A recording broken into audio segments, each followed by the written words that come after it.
Goedemiddag, hier zijn we weer met alle kaarten van de Le Normand, van de Expansive Le Normand, waar ik tegenwoordig mee werk. En dat is kaartenset 1 tot en met 44. En eigenlijk waar we het over hebben is de omgekeerde kaarten. Dus we gaan het hebben over de omgekeerde kaarten. En als je daar eventueel mee werkt, en het is op zich fijn om daarmee te werken, je kan er een schat aan informatie bij kwijt. En daarom wil ik jullie dit niet onthouden natuurlijk. Ja, eigenlijk heeft het heel vaak net andersom de betekenis van wat het normaal gesproken heeft. Nou, we gaan beginnen met de ruiter nummer 1, die normaal zo ligt, maar voor ons kaartenspel zou die dan zo liggen. Dat bereik je door middel van te husselen en dat kun je ook zien op andere filmpjes. Daar ga ik niet meer op in, want anders dan wordt het veel te lang. Ik ga me nu echt alleen maar bezighouden met de omgekeerde betekenis van de ruiter. Nou, normaal gesproken is het dat er een hoop nieuws je kant op kan komen, goed nieuws. Maar in dit geval kan het zijn dat het nieuws niet goed is, dat het geen goed bericht is die jouw kant op kan komen. Of dat je helemaal geen bericht krijgt, maar meestal betekent het dat het bericht niet fijn is, zeg maar. Nou wil ik wel zeggen, dit is echt wel voor de gevorderde tarotlegster die ook de energie goed in die kaarten kan doen. Dus als je begint, dan zou ik nu, ja, je kan je ook wel meteen beginnen met kaarten andersom leggen, maar dan wordt het misschien een brei in je hoofd. Maar dit is dus de betekenis wat het kan betekenen als de kaart andersom ligt. Nou, de klaver. Klaver, die ligt nu andersom en dat kan betekenen dat bepaalde zaken niet doorgaan. Of dat er geen doorstroming is, zeg maar, in de vraag die je hebt, dat er geen doorstroming is. Of dat er een vertraging is, die je niet hebt zien aankomen. Het kan zelfs zijn dat er een plan is wat in de soep gaat lopen. En wat er ook bij staat, is dat de contacten die je hebt kort kunnen verlopen. Als het een relatievraag is of een vriendinnenvraag, dat hangt natuurlijk ook enorm van je vraag af. Maar dit zijn onder andere de dingen waar je mee te maken kan krijgen. Het kan ook liggen, maar dan ligt hij meestal andersom. Maar het zou kunnen dat hij dus voor een bedrijf ligt, in de tuinderij of zo, of iets. Veredelingsbedrijf of intratuin of iets met planten en bloemen en zo. Waar je vraag op dat moment mee te maken heeft. Maar eigenlijk kan je het zeg maar, meer is het dat het op bepaalde zaken dat niet doorgaan of vertraging kennen of dat er een plan in de soep gaat lopen. Nou, dan heb je nummer 3. Dat is... Ik zal dit filmpje ook eigenlijk knippen, omdat het anders misschien te lang gaat duren. Dus ik krijg die dan over de uitleg gaan van de omgekeerde kaarten. Nou, de omgekeerde kaart in dit geval het schip. Innerlijke onrust kan je ten deel vallen. En gevoeligheid kan je ook, dat je op een gegeven moment denkt, ik ben nog wel iets gevoeliger dan normaal. Dan kan je allemaal zeg maar ineens gebeuren. En wat ook kan, is dat je daardoor tranen krijgt die gaan vloeien. Dat je even niet zo lekker in je vel zit. Of het kan zijn met er een vraag over je werk, dat de ambities worden gedwarsboomd. Het kan ook zijn dat je op een moment, als het om een financiële vraag gaat, geen doorgang vindt, zeg maar. Wat betreft geld, of geen geld, of weinig geld, of in ieder geval zal er niet zoveel geld uit voortvloeien. Dus let ook even op je vraag en daar kan het mee te maken hebben. Of zeg maar, als je vraagt van, duurt het nog lang eer ik een nieuwe liefde vind? Daar kan wel vertraging opkomen omdat die andersom ligt. Dus dat is maar net aan je vraagstelling, maar daar kan u dus voor liggen. Dan hebben we nummer 4, het huis.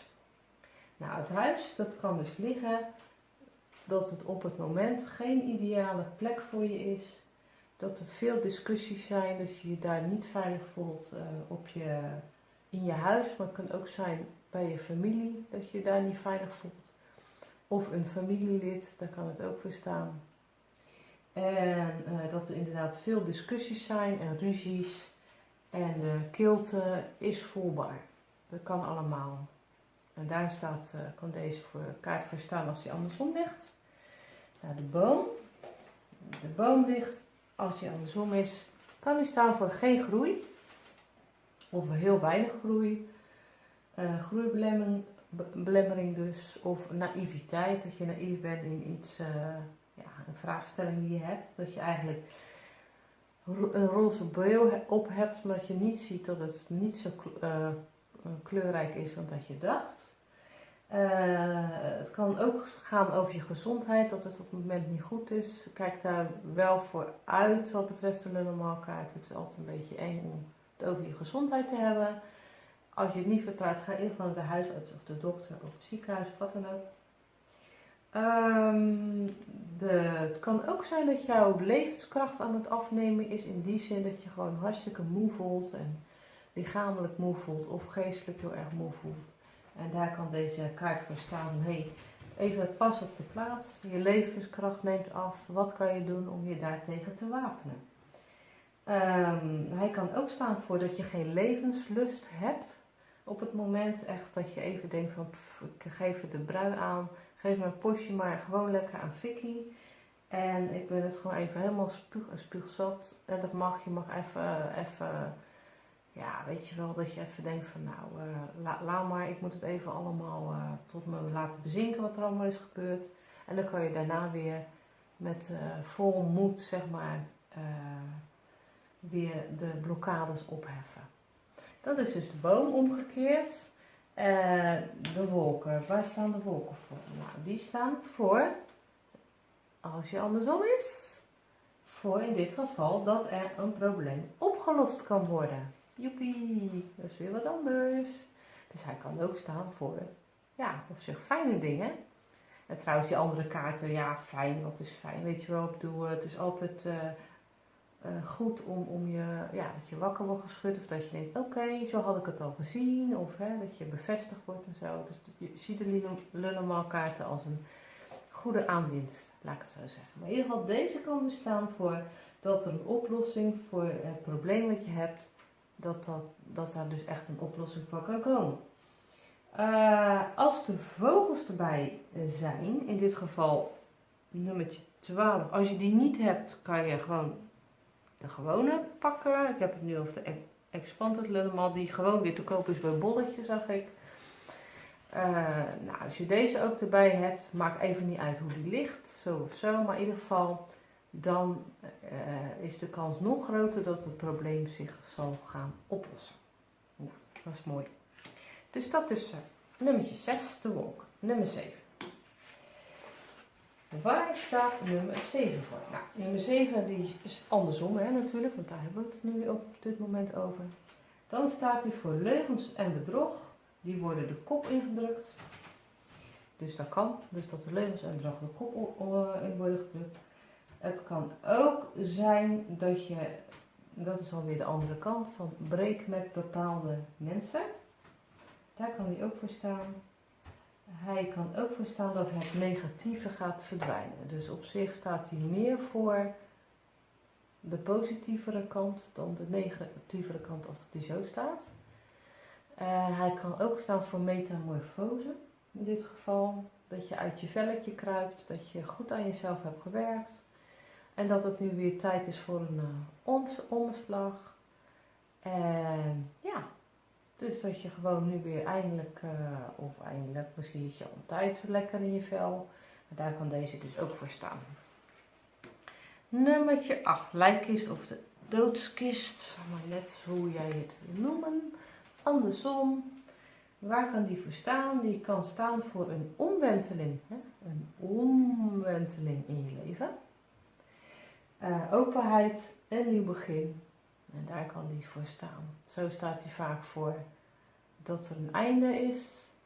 Maar hij kan zo ook staan voor een nieuw Juist voor een nieuw begin in je leven.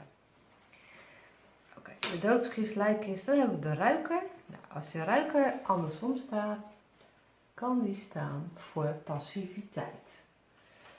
Er is stagnatie, passief. Kan zijn dat je partner heel passief is in de relatie. Kan ook zijn dat jij heel passief in de relatie bent. Dat ligt er maar net aan welke legging je trekt. Ik zou daarvoor de legging trekken met de 12 kaarten die gaan over de relatie. En dan, hoe ziet hij het, hoe zie jij het en hoe gaat de nabije toekomst zou kunnen gaan. En wat kan je eraan doen om het anders te laten gaan in de nabije toekomst. Dat zijn de tipkaarten. Ander filmpje die je kan bekijken.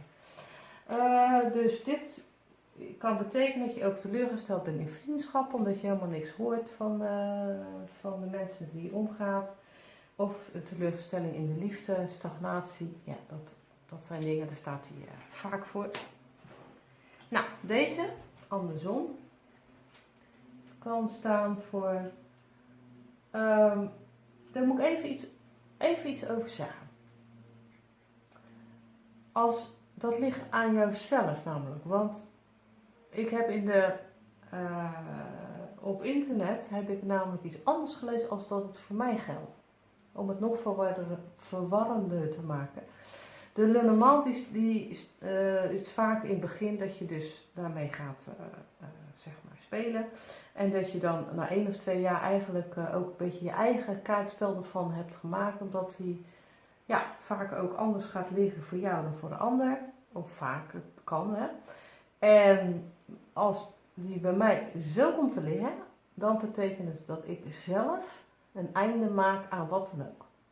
Of ik maak een einde zelf aan een vriendschap. Of ik maak een einde aan een relatie. Een liefdesrelatie. Of ik maak een einde aan, wat dan meer, aan mijn werk. Dat ik denk van nee, dat werk wil ik niet. Of heb ik geen zin meer in.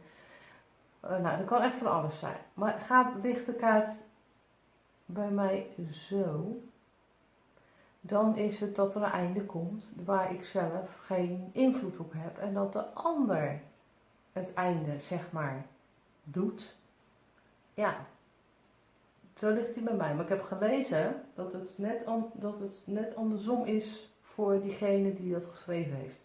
Kijk even voor jezelf wat voor jou werkt.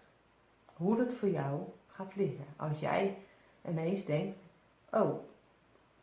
het is tot het einde gekomen, je hebt al eerder de kaarten gelegd over dat onderwerp. Nou, dan kan je kijken van, ben jij degene geweest die de brui aan gaf of iemand anders. Dus bij mij ligt het, als het zo ligt, geef ik er zelf de brui aan. Ligt die zo, dan is het iemand anders die zegt van, nou, het gaat gewoon niet meer door. Kan ook van allerlei gebied zijn. Kijk even. Even kijken hoor. Dan, wat ook kan, dat vergeet ik even, wat ook kan, is dat er een verandering komt die je bij jezelf,